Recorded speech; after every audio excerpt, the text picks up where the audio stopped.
السلام علیکم ورحمۃ اللہ وبرکاتہ نحمده ونصلی علی رسولہ الکریم اما بعد فاعوذ باللہ من الشیطان الرجیم بسم اللہ الرحمن الرحیم رب اشرح لی صدری ویسر لی امری واحلل عقدۃ من لسانی یفقہوا قولی قد تحقیق سمع سن لی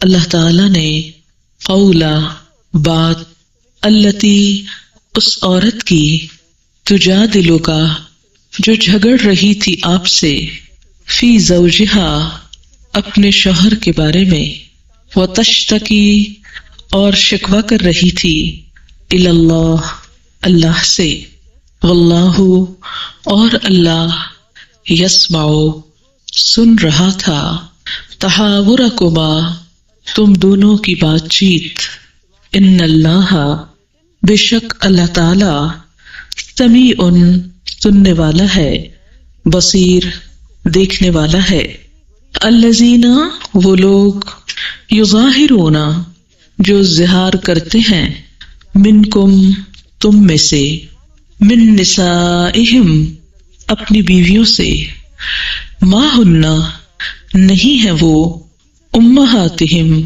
ان کی مائیں ان امہاتہم نہیں ان کی مائیں الا اللہ مگر وہی عورتیں ولدنہم جنہوں نے پیدا کیا ان کو وانہم اور بے شک وہ لیقولون البتہ کہہ رہے ہیں منکرن منکر ناپسندیدہ من القول بات میں سے وزورا اور جھوٹ وان اللہ اور بے شک اللہ تعالی لعفو البتہ معاف کرنے والا ہے غفور بخشنے والا ہے والذین اور وہ لوگ یظاہرون جو ظہار کرتے ہیں من نسائہم اپنی بیویوں سے ثم پھر یعودون لوٹتے ہیں رجوع کرتے ہیں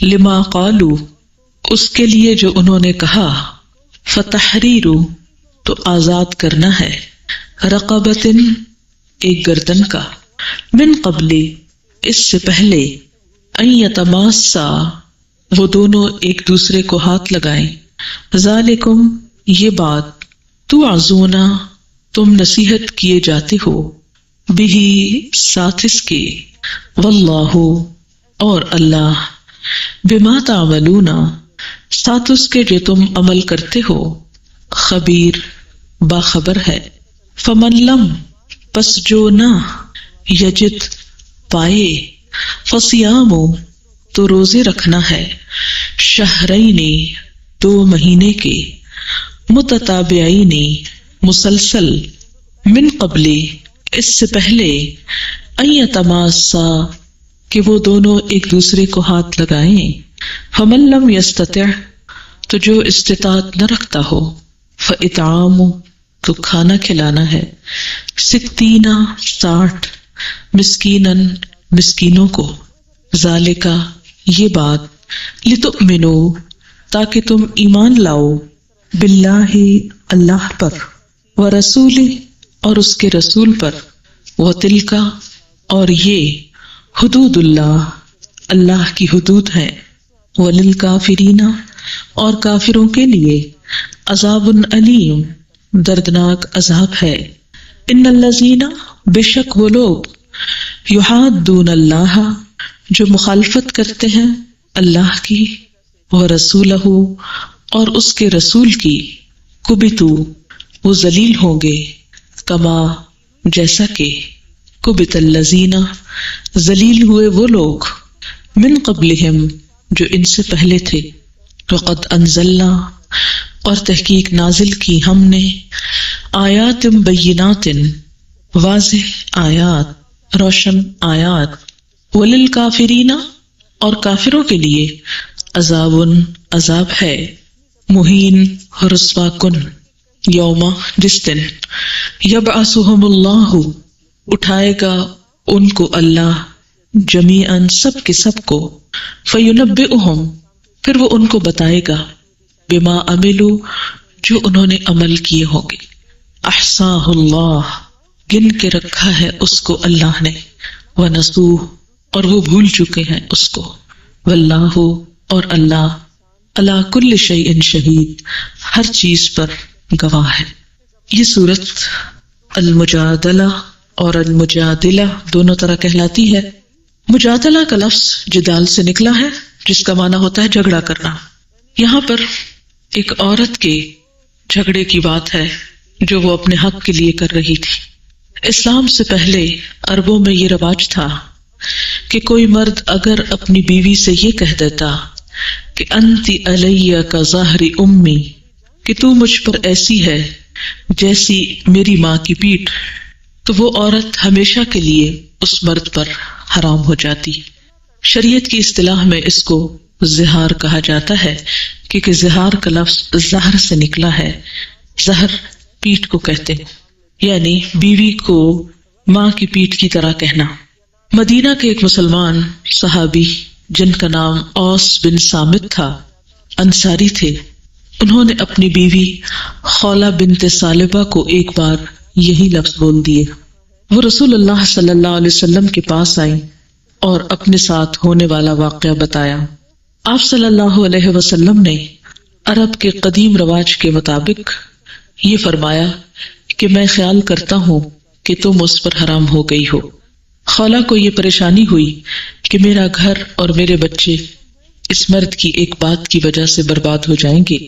وہ فریاد اور زاری کرنے لگی اور آپ صلی اللہ علیہ وسلم سے بار بار مطالبہ کر رہی تھی کہ میرے اس مسئلے کا کوئی حل نکالا جائے، لیکن آپ کے پاس گزشتہ معلومات کے مطابق ایک ہی حل تھا یا ایک ہی بات تھی، کوئی اور نہیں۔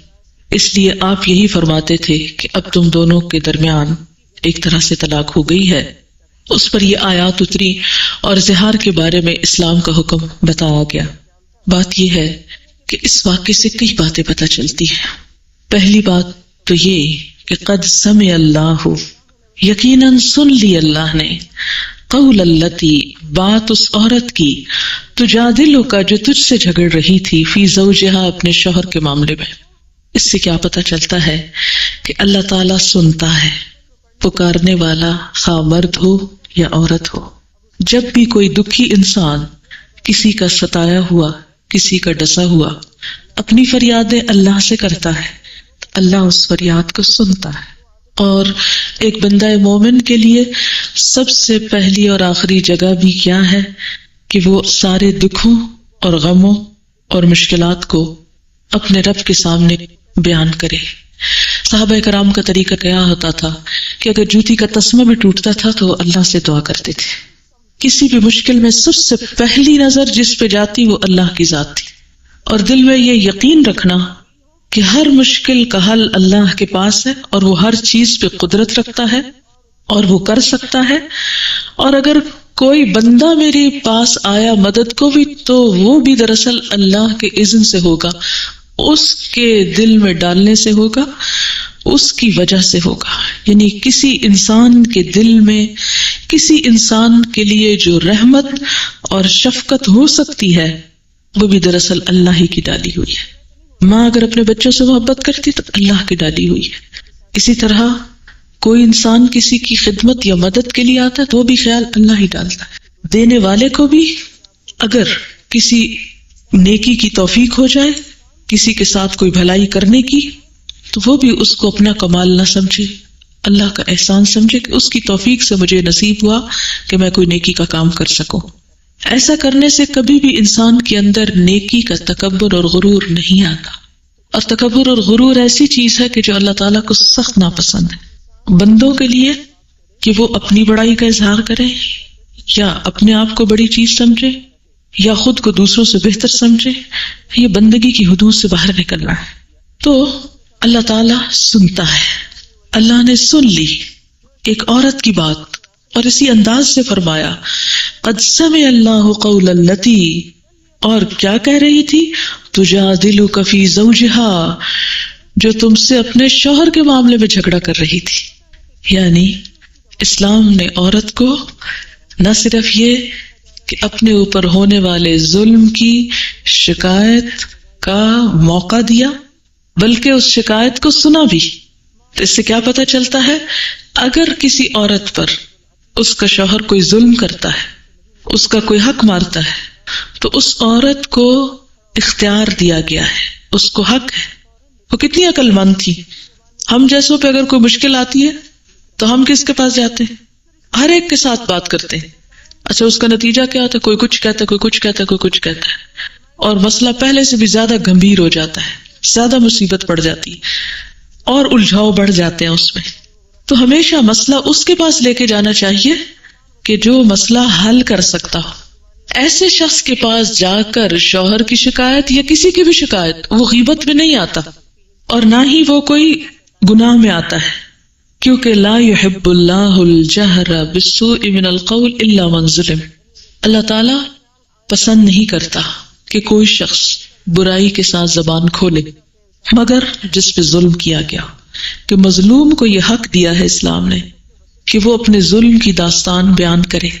وہ داستان بیان کرے گا تو اس کو حق ملے گا، اس کے ظلم کا مداوع ہوگا۔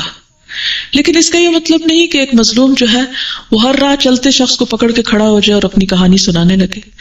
اس سے کیا ہوتا ہے، معاشرے میں بے چینی پھیلتی ہے۔ کہاں سنائے؟ جو اس مسئلے کو حل کر سکے۔ وہ گھر کا سربراہ ہو سکتا ہے، وہ والد ہو سکتا ہے، وہ کسی خاندان کے اندر کوئی بزرگ ہو سکتا ہے، کوئی دینی عالم ہو سکتا ہے، کوئی جج ہو سکتا ہے، کوئی عدالت ہو سکتی ہے۔ تو ایسے موقع پر جب کسی کی بات جا کے کی جائے تو غیبت نہیں ہوتی۔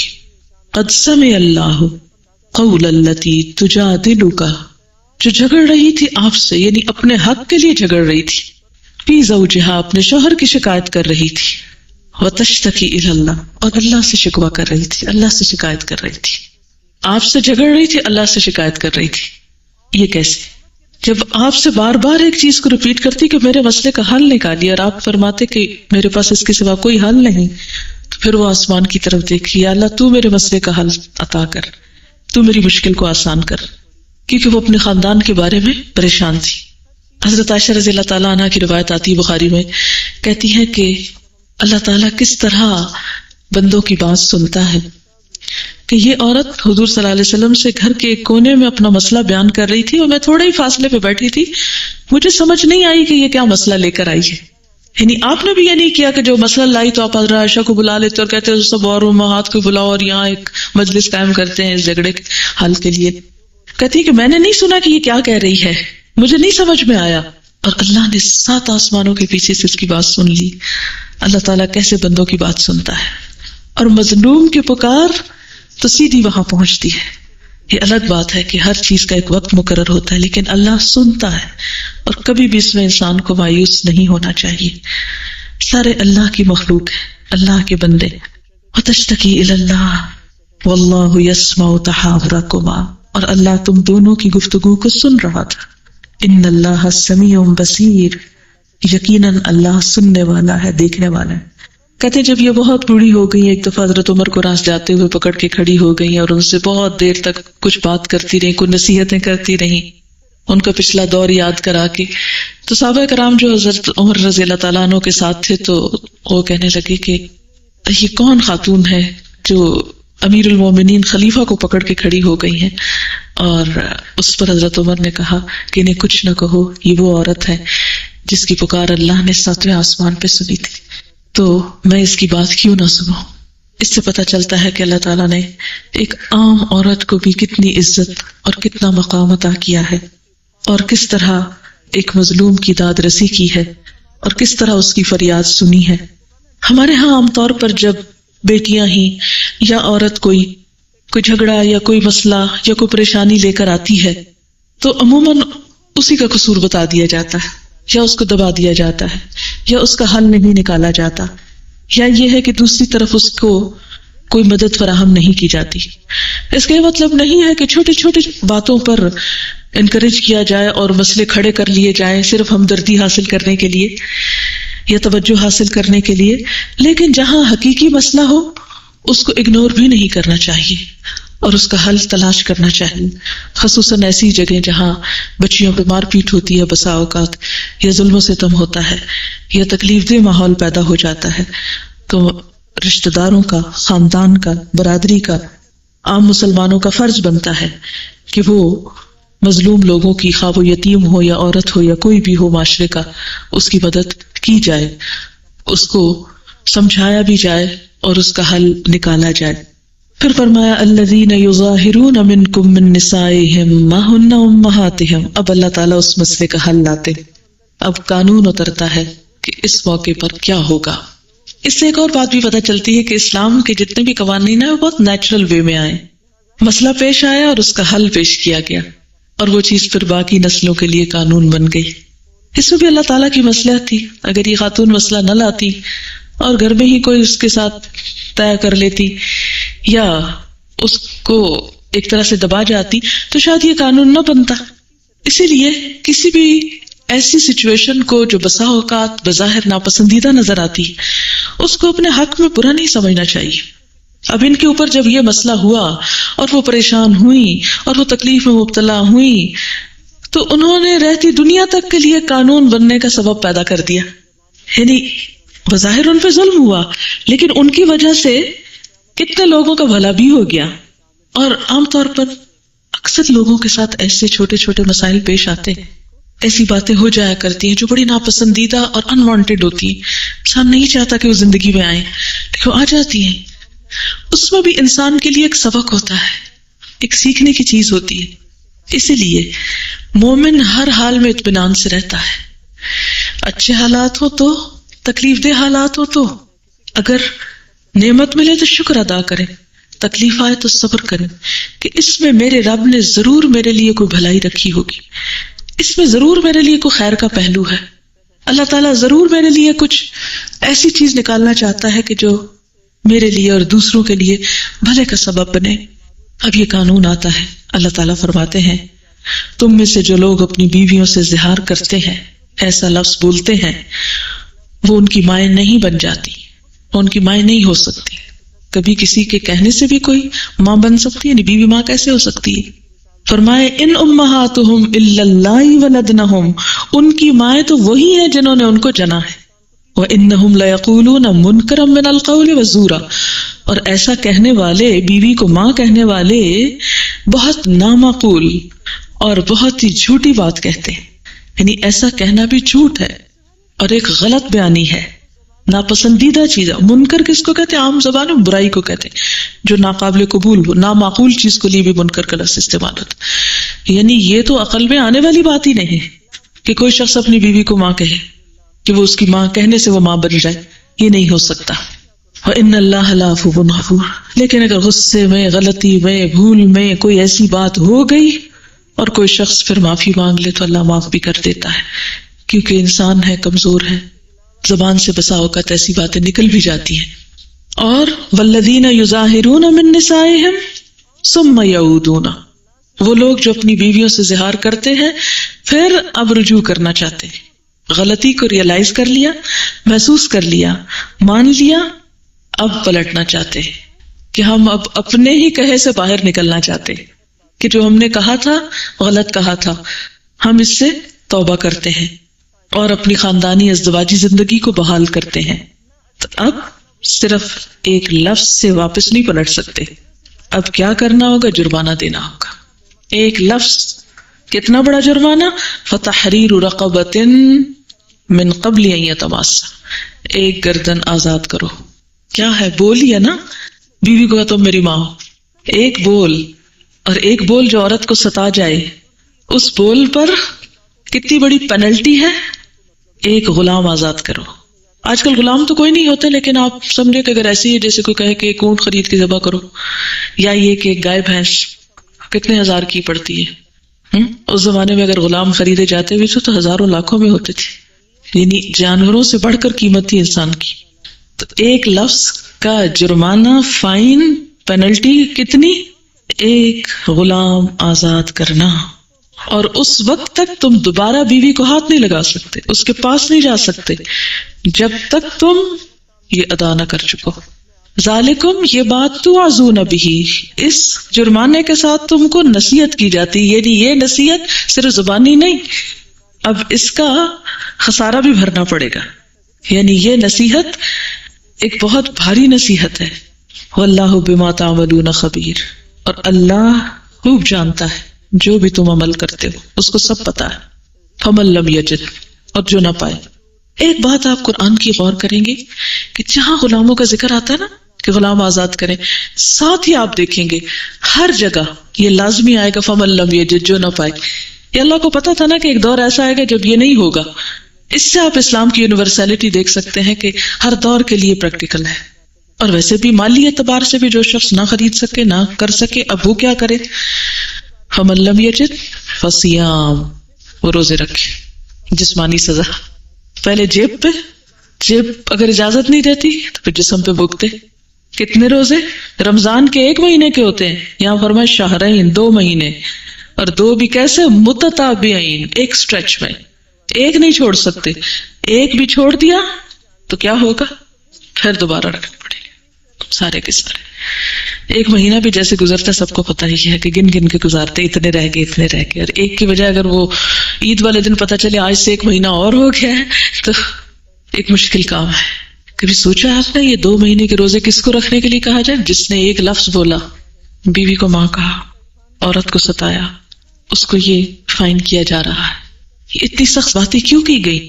تاکہ آئندہ کوئی ایسی بات نہ کرے، آئندہ اس تعلق کو مذاق نہ سمجھے۔ کیونکہ بسا اوقات کیا ہوتا ہے، چھوٹی چھوٹی بات پہ شوہر کہتے ہیں تم یہ کر لو ورنہ میں تم کو طلاق دے دوں گا، تم یہ کر لو ورنہ گھر سے نکال دوں گا، یہ کر لو ورنہ یہ کر دوں گا، وہ کر دوں گا۔ اور بعض بیچاری عورتوں کی تو زندگی حرام اور تلخ ہو کے رہ جاتی کہ وہ ساری زندگی ایک خوف کے مارے کانٹوں پہ زندگی بسر کرتی ہے، چھوٹی چھوٹی بات آنسو روتی۔ میرے پاس کئی ایسے واقعات آتے ہیں جن کو دیکھ کے دل بہت ہی کڑتا ہے، لیکن اس کا حل کیا ہے؟ یہ تعلیم، یہ قرآن، اس کو عام کیا جائے، صرف عورتوں کو نہیں مردوں کو بھی پتہ چلے کہ عورت کے حقوق کیا ہے۔ پھر من قبل ان یتماسا، اب 2 مہینے کے روزے رکھ کے بیوی کے پاس آ سکتے، یعنی 2 مہینے کے لیے بیوی بھی حرام ہے ابھی، جب تک تم یہ روزے رکھ نہ چکو۔ فمن لم یستطع، اور جس کی استطاعت میں بیمار ہے، مثلا شوگر کا مریض ہے، دائمی بیمار ہے، روزے نہیں رکھ سکتا، اب کیا کرے؟ فاطعام 60 مسکینا، 60 مسکینوں کو کھانا کھلائے، یعنی 60 مسکینوں کو کھانا دینا ہوگا۔ یہ دو گے، صدقہ کرو گے، کفارہ دو گے، پھر اپنے لفظوں کو واپس لے سکتے ہو۔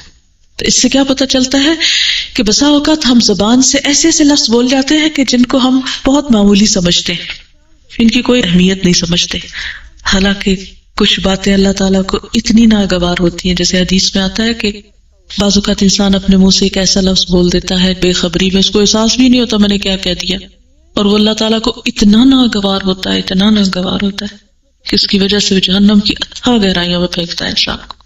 تو انسان کو کبھی بھی تکبر، دوسروں کے ساتھ ظلم و ستم اور ایسی بات نہیں کرنی چاہیے کہ جس سے دوسرے حالت ہوں، خواہ وہ اپنی بیوی کیوں نہ ہو۔ اچھا، بیوی کی بات اور مثال اس لیے بھی کہ عموماً شادی کے بعد کیا سمجھا جاتا ہے کہ عورت ہم سے کم تر، ہم اس کے ساتھ جو چاہیں کریں، کون پوچھنے والا ہے ہم کو، اور خصوصاً ایسی بچیاں جن کے پیچھے ان کے ماں باپ کی سپورٹ نہیں ہوتی، یا یہ ہے کہ کمزور ہوتی ہیں کسی بھی اعتبار سے۔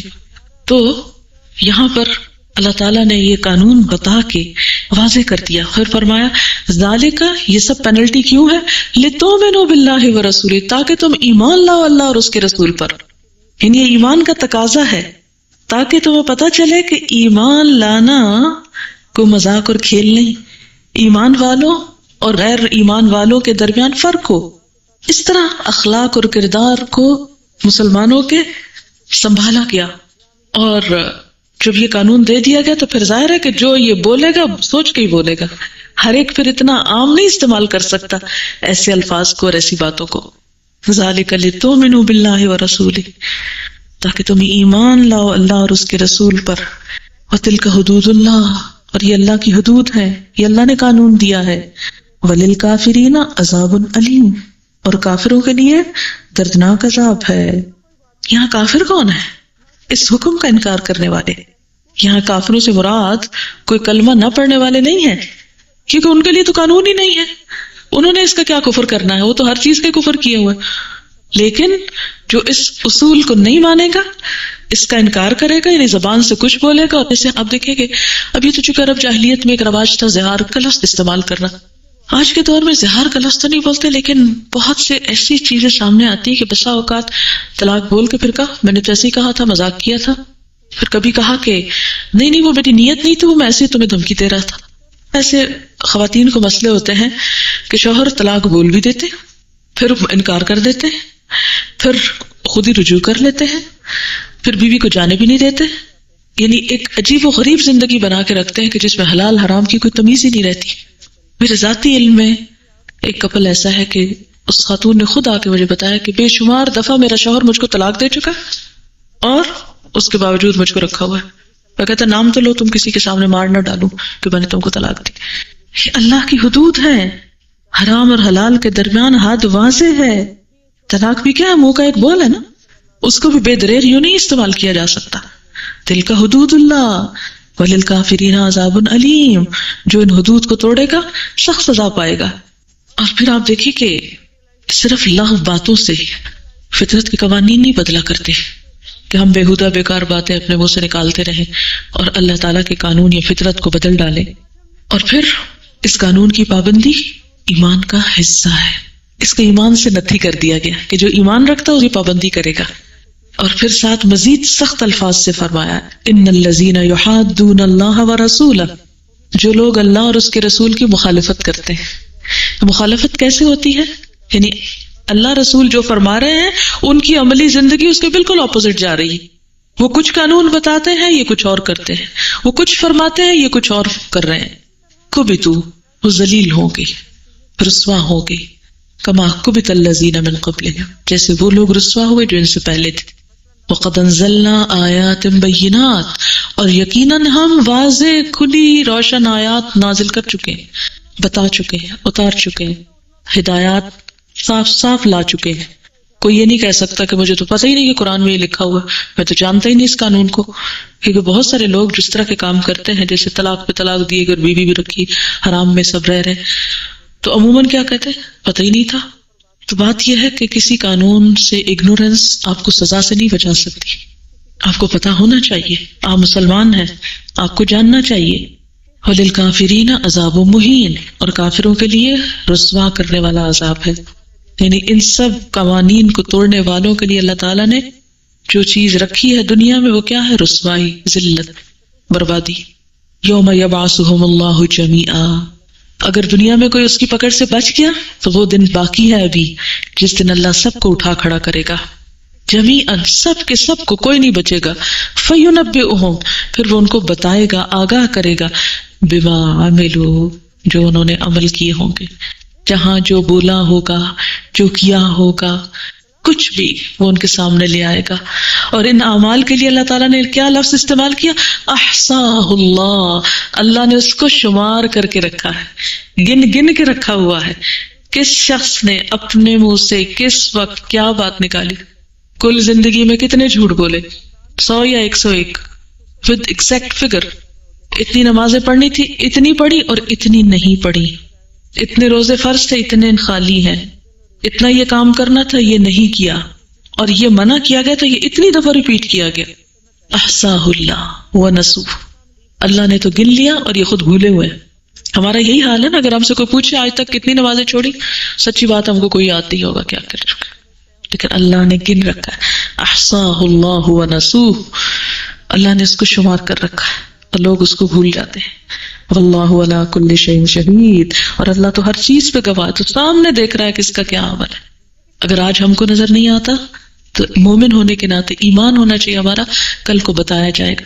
تو اس سے پہلے کہ وہ گن کے سامنے لایا جائے، توبہ استغفار کرنی چاہیے، اپنے گناہوں کی معافی مانگنی چاہیے، اپنے اعمال کی اصلاح کر لینی چاہیے، اللہ کی حدود اور قوانین کو جان لینا چاہیے کہ ہمیں کس طرح بحیثیت مسلمان ایک زندگی بسر کرنی ہے. وآخر دعوانا الحمد للہ رب العالمین. پھر دعا کر لیتے ہیں. سبحان اللہ والحمد للہ ولا الہ الا اللہ واللہ اکبر ولا حول ولا قوة الا باللہ العلی العظیم.